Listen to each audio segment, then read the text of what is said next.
जय श्री राम। आज हम जानेंगे रविवार व्रत कथा के बारे में। खासकर उन लोगों को रविवार की कथा जरूर सुननी चाहिए जिनके कुंडली में सूर्य पीड़ित अवस्था में हो। उन व्यक्तियों के लिए रविवार का व्रत रामबाण के ही समान लाभकारी उपाय सिद्ध होगा। इसके अतिरिक्त रविवार का व्रत करने से आत्मविश्वास में भी वृद्धि होती है और इस व्रत को करने से नवग्रहों के देव सूर्यदेव सदा प्रसन्न भी रहते हैं। रविवार का व्रत अच्छे स्वास्थ्य के लिए भी लाभकारी होता है और इस व्रत को करने मात्र से आयु भी लंबी बनी रहती है और नेत्र रोगों में भी फायदा होता है। कुष्ठ रोग, चर्म रोग में भी कमी आती है।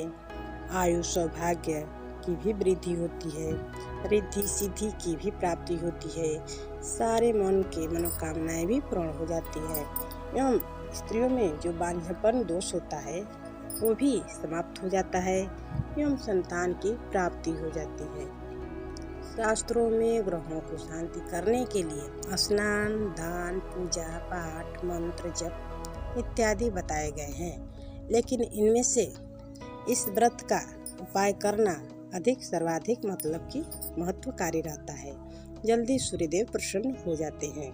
इस व्रत को करने मात्र से घर में सुख समृद्धि, धन संपत्ति एवं शत्रुओं की से सुरक्षा भी होती है और जितने भी ग्रह दोष होते हैं उसमें भी थोड़ी कमी आ ही जाती है। रविवार का व्रत किसी भी मास के शुक्ल पक्ष से शुरू कर सकते हैं। प्रथम रविवार से चाहे तो 1 साल कर सकते हैं और चाहे तो 12 वर्ष तक भी कर सकते हैं।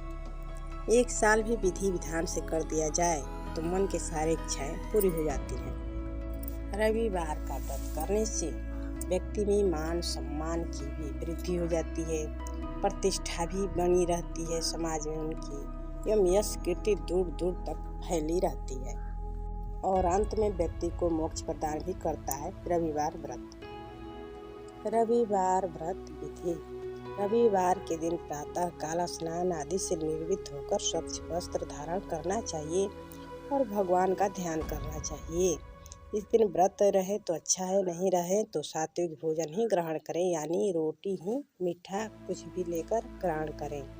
नमक इत्यादि का त्याग करें और तामसिक चीज़ों का भी त्याग करें। तेल भी ना खाएं। इसलिए जितना से जितना हो सके सात्विक दिन ही बिताना चाहिए। यदि व्रत कर सके तो और अच्छा है। सूर्य भगवान की पूजा के लिए सबसे पहले किसी स्वच्छ जगह की चुनाव करें और उसके बाद पहले भगवान सूर्य को अर्घ्य प्रदान करें और उसके बाद सूर्य की स्वर्ण मूर्ति या कोई भी मूर्ति या चित्र को स्थापित करें। उसके बाद विधि विधान से गंध पुष्प आदि से भगवान सूर्य का पूजन करें और पूजन करने के बाद यानी यथाशक्ति अनुसार षोडशोपचार या पंचोपचार पूजन भी करना चाहिए और पूजन करने के बाद कथा भी सुननी चाहिए। अंत में आरती भी करनी चाहिए। सूर्यदेव के चाहे तो मंत्र का भी जप कर सकते हैं।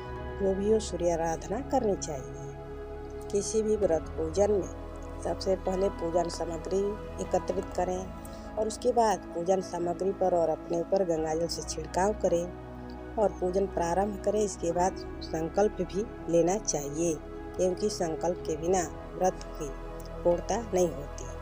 और दोपहर के समय में फिर भगवान सूर्य को अर्घ्य भी दिया जाता है और इस दिन केवल गेहूं की रोटी अथवा गुड़ से बना कोई भी दलिया, घी, शक्कर के साथ भोजन करना चाहिए और भगवान सूर्य को लाल फूल तो जरूर ही चढ़ाना चाहिए।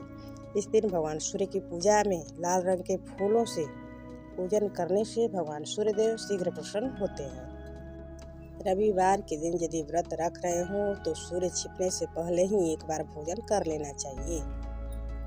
अपने सामर्थ्य के अनुसार नियम विधि को निभाते हुए कम से कम 12 रविवार का व्रत तो करना ही चाहिए और व्रत का संकल्प पूरा होने पर कम से कम 2 ब्राह्मणों को आदर के साथ भोजन कराएं और अपने सामर्थ्य के अनुसार सूर्य से संबंधित दान उस व्यक्ति को जरूर दक्षिणा के रूप में दें।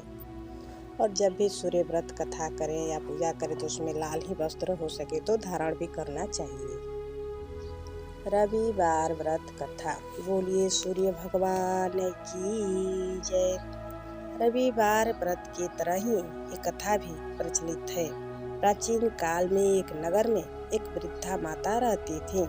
उनका नियम था कि वह हर रविवार घर आंगन गोबर से लीपकर भोजन तैयार करती और सूर्य देव को भोग लगाकर ही भोजन करती थी। ऐसा व्रत करने से उनका घर अनेक प्रकार के धन धान्य से पूर्ण होने लगा। श्री हरि की कृपा से घर में किसी प्रकार का विघ्न या दुख नहीं था। सब प्रकार से घर में आनंद ही आनंद था। इस तरह कुछ दिन बीतने पर बुढ़िया की पड़ोसन मन में सोचने लगी कि गौ का गोबर यह वृथा ले जाया करती है। इस विचार से वह अपने गौ को अपने घर में बांधने लगी। यह वृथा तो मेरा सारा गौ का गोबर ले जाती है, हमें छोड़ती ही नहीं है। इसीलिए उन्होंने इसी जलनवश वृथा को गोबर ना देने के लिए ही घर में बांधने लगी। अब वृथा को गोबर न मिलने से रविवार के दिन अपने घर को न लिप सकी। इसीलिए उसने न तो भोजन बनाया और न भगवान को भोग लगाया तथा स्वयं भी उसने भोजन नहीं किया। इस प्रकार उसने निराहार व्रत रहकर रात्रि में सो गई। उसी तरह से भूखी प्यासी बेचारी बूढ़ी माता सो गई। रात्रि में भगवान सूर्य ने उस बूढ़ी माता को स्वप्न दिया और भोजन न बनाने तथा भोग न लगाने का कारण पूछा। वृथा ने गोबर न मिलने का कारण सुनाया। तब भगवान ने कहा कि माता, हम तुमको ऐसे गो देते हैं जिससे सभी इच्छाएं पूर्ण होती है, क्योंकि तुम हमेशा रविवार को गौ के गोबर से लीपकर भोजन बनाकर मेरा भोग लगाकर खुद भोजन करती हो। इससे मैं खुश होकर तुमको वरदान देता हूँ। निर्धन को धन और बांझ स्त्रियों को पुत्र देकर दुखों को दूर करता हूँ तथा अंत समय में मोक्ष भी देता हूँ। स्वप्न में ऐसा वरदान देकर भगवान अंतर्ध्यान हो गए और वृद्धा की आँख खुली तो वह देखती है कि आंगन में एक अति सुंदर गौ और बछड़ा बंधे हुए हैं। वह गाय और बछड़े को देखकर अति प्रसन्न हुई और उसको घर के बाहर बांध दिया और वह वहीं पर खाने के लिए कुछ चारा भी गौ माता को डाल दिया। जब उसकी पड़ोसन ने वृद्धा को घर के बाहर एक अति सुंदर गौ और बछड़े को बांधते हुए देखा तो द्वेष के कारण उसका हृदय जल उठा और उसने देखा कि गाय ने सोने का गोबर किया है, तो वह उस गाय का गोबर ले गई और अपनी गाय का गोबर उसकी जगह रख गई। वह नित्य प्रति ऐसा ही करती रही और सीधी साधी वृद्धा को इसकी खबर नहीं होने दी। तब सर्वव्यापी ईश्वर ने सोचा कि चालाक पड़ोसन के कर्म से वृद्धा तो ठगी जा रही है, तो ईश्वर ने संध्या के समय अपनी माया से बड़े जोर की आंधी चला दी। वृद्धा ने आंधी के भय से अपने गौ को भीतर बांध लिया। प्रातःकाल जब वृद्धा ने देखा कि गौ ने सोने का गोबर दिया तो उसके आश्चर्य की सीमा ना रही। वह प्रतिदिन गौ को घर के भीतर ही अब बांधने लगी। इस पर सोने की गोबर से बुढ़िया कुछ ही दिनों में बहुत धनी हो गई। उस बुढ़िया के धनी होने से पड़ोसन बुरी तरह से जल भूनकर राख हो गए और उसने अपने पति को समझा बुझाकर उसे नगर के राजा के पास भेज दिया। सुंदर गाय देखकर राजा बहुत खुश हुआ।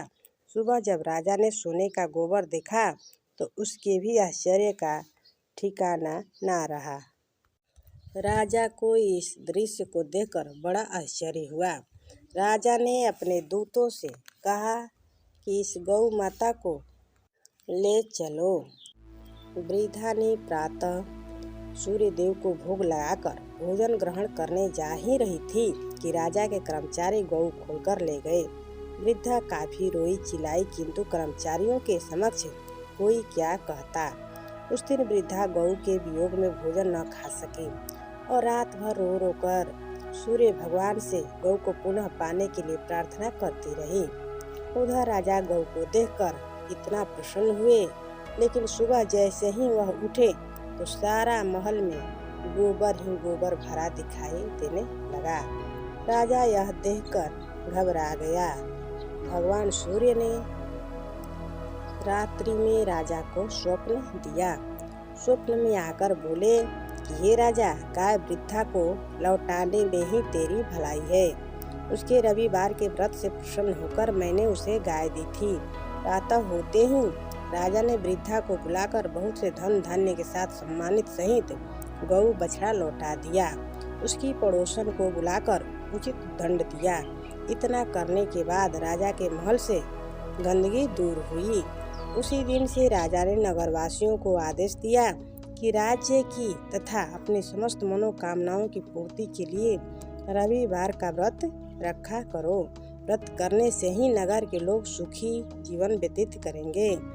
कोई भी बीमारी तथा प्रकृति का प्रकोप अब इस नगर में नहीं आएगा।